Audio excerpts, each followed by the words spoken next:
All right, here we are for part B of the Civil Rights Movement. We left off talking a little bit about some of the major issues and the major pieces of legislation, and especially the Supreme Court, that had really started to make their mark related to the Civil Rights Movement. We're going to continue that discussion and kind of walk our way through all the way to 1968, and we'll see how the movement changes over time. So along with some of the things going on that we talked about in Part A, we see students, especially African American students and white students that believe in the cause, are starting to really take an active role. They're following Martin Luther King's directive to be nonviolent, but they are certainly making the point that they are no longer going to be treated as second-class citizens. One of these is the student sit-in movement.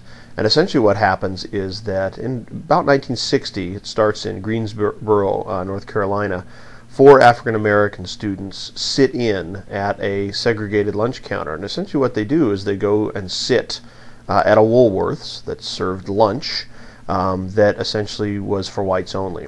And by doing that, they broke the law and drew a lot of attention to themselves. And this became a popular way to protest, is that, you know, you were going to have to physically move me. I was going to sit down and have a peaceful lunch in an area that you said was whites only, and what are you going to do about it, essentially. And this becomes very popular, and it really occurs in 9 states in the South and in 54 cities before this particular part of the movement is done. We also see this Freedom Riders, and the Freedom Riders were northern African Americans and northern whites, mostly students, that got onto buses and rode all the way down into the South to really work for desegregating the bus service. And the effort was really to try to make sure that everybody had an adequate right to both bus system and also to talk with African Americans about things like voting rights and things of that sort. Many Freedom Riders were met with violence in the South. The people from the South did not appreciate people from the North coming in and assisting, and this really took place from about 1961 to 1963. In 1963, to mark the 100th anniversary of Lincoln's Emancipation Proclamation, which happened during the middle of the Civil War, 200,000 demonstrators come together at the Lincoln Memorial in Washington, D.C. to essentially talk a little bit about civil rights. It's a huge, huge outpouring. It's not sponsored by the government. It's simply an effort of people that have been dealing with this issue for many, many years.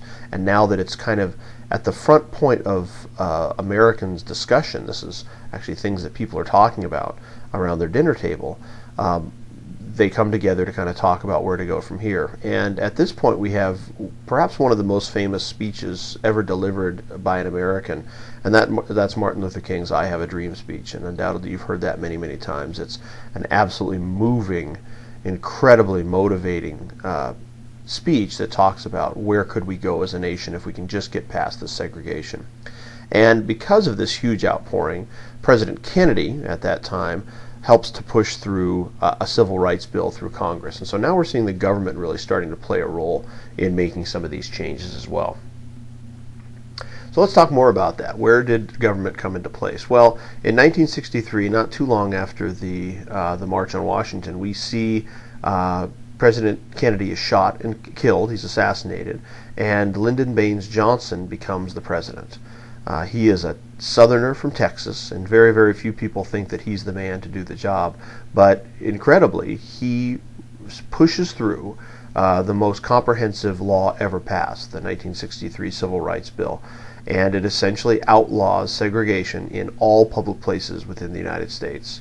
On the heels of that, we have an amendment to the Constitution, the 24th Amendment, which outlaws the poll tax. So no longer can cities, municipalities make people pay to vote. Voting is a right, and you can't make a poll tax for that.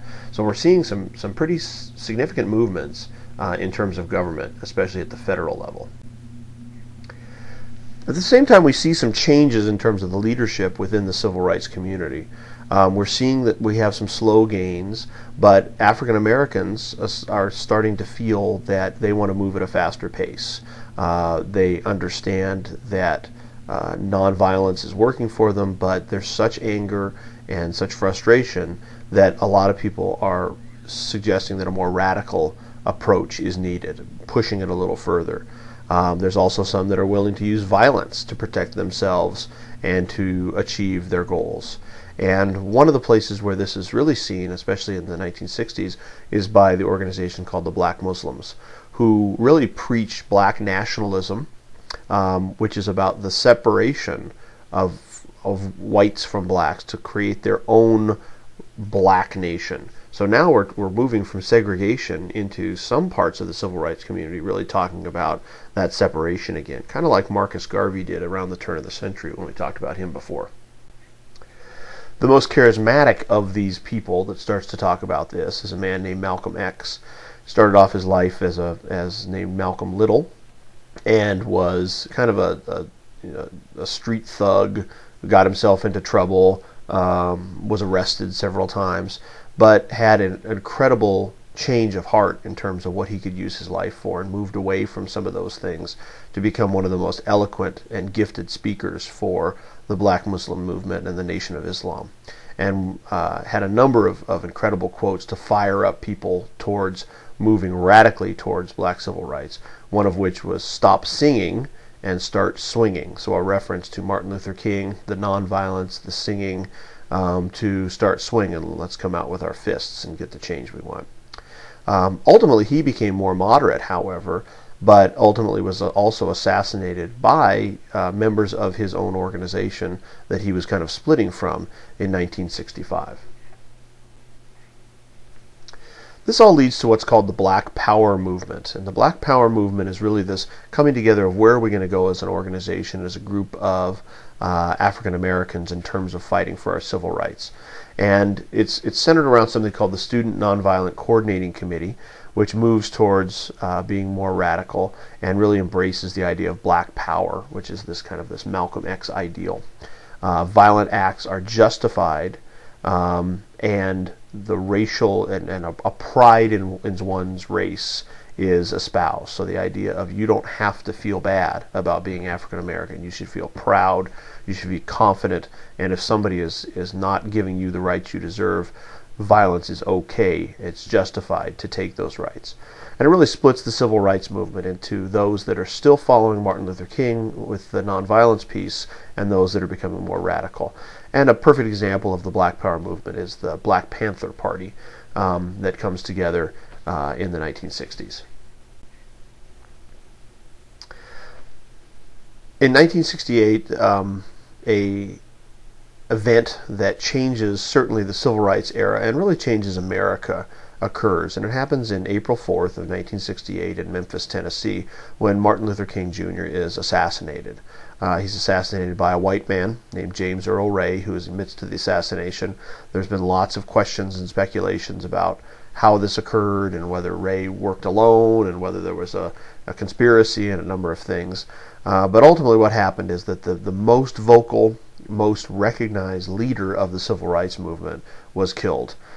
This led to riots happening in over 100 cities in the United States and effectively ended the formal civil rights era with the loss of Dr. King, and then also the same year the loss of Bobby Kennedy, Robert Kennedy, who was running for president in 1968, who was also the brother of John F. Kennedy.